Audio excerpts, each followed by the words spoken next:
filming in public low-key give me. I still haven't conquered my fear of filming in public, but I just have to remind myself that people are living their own lives and they're not paying that much attention to myself. But the world is a reflection of yourself. There are 8 billion people in this world and 8 different versions of reality.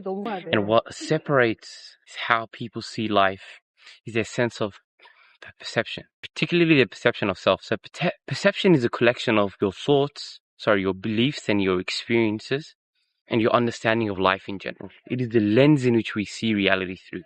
So there's 8 billion people and 8 billion perceptions.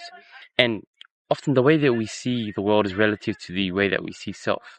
So our perception of the world is relative to our perception of self.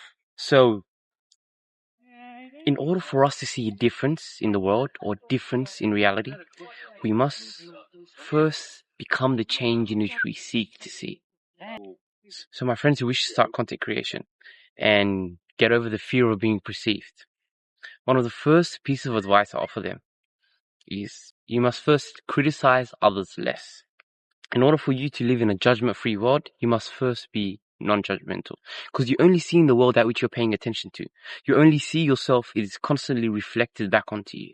So in order for you to feel as if you aren't being judged negatively, you need to stop judging negatively. But in all actuality, your mind does not know the difference of criticizing somebody else and criticizing yourself. It's the same, right? Because you're not actually criticizing the other person if you really think about it. You're criticizing yourself viewing the position that they were in. Or look at him, he looks like an idiot. You would consider yourself an idiot if you were tempted to do that which they are doing right now.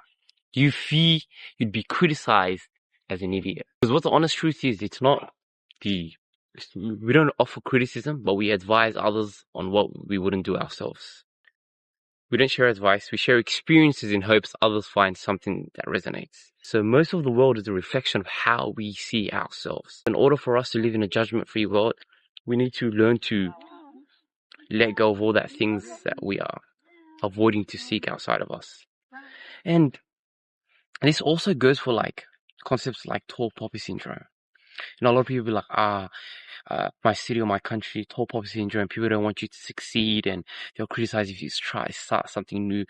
In order for that to stop and to cease, you must first become the individual who doesn't criticize anybody else. You must first become the individual who is supportive of anybody who tries a new venture. Then your world, what you'll notice is your immediate world, not everybody's world, because we all have a different sense of perception. And what is reflected towards ourselves, your immediate world starts to change, and you start to surround yourself with more people who are more accepting and supportive of what it is that you have to pursue. But the change must first happen with you. You must be the individual that changes. So if you wish to find love or live in a more loving world, you must first be the embodiment of self-love. And through being the embodiment of self-love, you would often give out more love because you're the overflow of that which you feel as an individual. And another thing that would help you understand this better is to understand that you're an individual and you don't want the same things as everybody else. Yeah, you may all want to be rich, or you may all want a sense of abundance, but the way in which you attain it needs to be fulfilling to the individual experience. So what you want, everybody else does not want. So stop consistently embodying the social constructs, of the social groups, right, that you assign yourself to.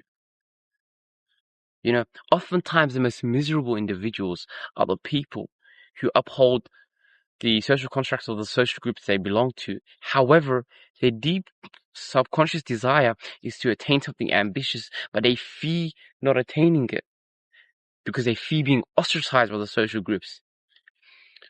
Social groups in society are there to keep individuals in check.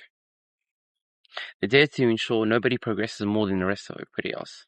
It's the people who uphold these constructs oftentimes are the most miserable. So you need to be an individual, figure out what you want, tune yourself to be the type of individual you wish others to be, and you'll see your immediate world change. Because you can only ever pay attention to that which you're paying attention to about yourself.